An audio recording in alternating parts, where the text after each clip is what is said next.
دنیا میں جو لوگ سکھ تلاش کرتے ہیں وہ بہت سارے دھوکے میں ہوتے ہیں. کیوں؟ اس لیے کہ پیدا کرنے والا کہتا ہے لَقَدْ خَلَقْنَا الْإِنسَانَ فِي كَبَدٍ، ہم نے انسان کو مشقت میں پیدا کیا ہے. جب یہ آیا ہی مشقت میں ہے تو اس نے رہنا بھی مشقت میں. تو سکھ ڈھونڈنے کے نام پر پریشان نہ ہو، طاقتور اپنے ذہن کو کریں، پوری محنت کریں، جد و جہد کریں، کوشش کریں. لیکن اگر اللہ کی حکمت یہی ہو کہ ہم نے اسی طرح کی سادہ زندگی میں رہنا ہے تو پھر اپنے رب کریم کی حکمتوں پہ راضی رہیں. پھر کچھ ضروری ہے کہ ہر حال میں آپ پریشانی ہوں گے اور بے چینی ہوں گے اور معاذ اللہ ایسے جملے کہیں گے جو جائز ہی نہیں شریعت میں بولنے.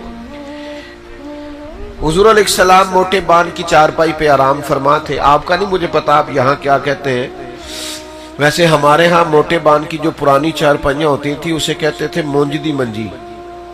یہاں بھی یہی کہتے ہیں؟ چلو ہلکا ہلکا بولو یار، یہی کہتے ہیں؟ چلو ٹھیک. تو موٹے بان کی چارپائی ہوتی تھی تو اس پر کبھی گرمیوں میں لوگ کرتا اتار کے یا باریک کرتے کے ساتھ لیٹتے تھے تو اٹھتے تھے تو پشت پر نشان پڑ جاتے تھے. تو صحیح بخاری میں موجود ہے نبی کریم صلی اللہ تعالی علیہ وآلہ وسلم آرام فرماتے موٹے بان کی چارپائی پہ جناب عمر ملنے آئے. تو سرکار جناب عمر کی ملاقات کے لیے اٹھ کر جب بیٹھے تو حضور کی پشت مبارک پر موٹے موٹے نشان تھے چارپائی کے. اب جناب عمر جتنے مرضی سخت تھے پر محبوب کی محبت میں بھی بڑے کامل تھے. ان کی آنکھوں میں آنسو آ گئے اور جو سوچ انہوں نے بیان کی، جو اپنا درد انہوں نے بیان کیا، وہ بڑا محبت سے لبریز تھا. عرض گزار ہوئے یا رسول اللہ صلی اللہ تعالی علیہ وسلم، وہ کیسر و کسرا اللہ کے دین کے دشمن وہ بڑی آسودہ زندگی گزارے، نرم اور گداز بستروں پہ آرام فرمائے، ساری سہولیات ان کو میسر ہو، اور آپ اللہ کے حبیب ہو کے لاڈلے محبوب ہو کے آپ کا یہ حال ہے کہ پشت مبارک پر بان کی چارپائی کے نشان پڑے ہوئے. آپ نے بات کو سمجھنا ہے. حضرت عمر عرض کرتے ہیں حضور وہ دشمن ہو کے آرام میں اور آپ بظاہر تکلیف میں. تو ایک سوچ یہ تھی، لیکن میرے نبی نے اس سوچ کا رخ بدل دیا. حضرت دیکھیں نا، ہمارا اگر کوئی دکھ بیان کرے تو ہم کہتے ہیں یار ہاں بڑی تکلیف میں ہوں، دعا کرو، محنت تو بڑی کرتا ہوں، ہمارا حال یہ ہے. لیکن رسول اللہ صلی اللہ تعالی علیہ وسلم چونکہ داعیہ اللہ ہے، حضور نے زاویہ نگاہی بات کا بدل دیا، سوچ کے دھارے بدل دیے. حضور فرمانے لگے عمر کیا تم یہ پسند نہیں کرتے کہ وہ دنیا میں تھوڑی آسانی اور سہولت اختیار کریں اور آخرت میں رسوا ہو جائیں، اور ہم دنیا میں تھوڑی دقت برداشت کریں اور آخرت کی ساری عزت اللہ ہمیں ہی عطا فرما دے. ہمیں آخرت کا سکھ درکار ہے. آخرت ہم نہ بڑا وقت دیتے ہیں لوگوں کو، دوستوں کو، کھانے کو، لباس کو. کپڑے اچھے ہونے چاہیے، بہترین سلے ہوئے ہونے چاہیے، یہ والا ڈیزائن ہونا چاہیے. کچھ جوانی کے عالم میں لوگوں کو یہ بھی دیکھا ہے کتنی کتنی دیر آئینوں کے سامنے کھڑے رہتے ہیں. ہم بڑا وقت دیتے ہیں، موبائل کو بڑا ٹائم دیتے ہیں، ضائع کرتے ہیں وقت. آپ کی روح پیاسی رہ جائے گی اندر، آپ کو لگے گا کچھ کم ہے زندگی میں، کچھ کھوئے کھوئے سے ہیں. یہ تشنگی کب بجھے گی؟ جب آپ موبائل بند کر کے دوستوں سے تعلق تھوڑی دیر کے لیے ختم کر کے اکیلے تنہائی میں مصلی بچھا کے اللہ کے حضور حاضر ہوں. آپ لمبی دعائیں مانگیں، لمبی، ہر بات کہہ دیں اللہ رسول کی بارگاہ میں، ہر بات، چھوٹے سے چھوٹا دکھ بھی کہہ دیں، بڑی سے بڑی تکلیف بھی سنا دیں. لوگوں کو سناؤ گے نا راز افشا ہو جائے گا، راز کھل جائے گا. رب رسول سے کہو گے تو راز رہے گا. خوب دعائیں، خوب التجائیں، لمبے سجدے، درود و سلام کی کثرت. یہ کچھ وقت اکیلے. بہت سارے لوگ کہتے ہیں ہم فلاں پیر کے مرید ہیں، یا کہتے ہیں آپ سے مرید ہونا ہے. تو میں کہا کرتا ہوں کہ بھئی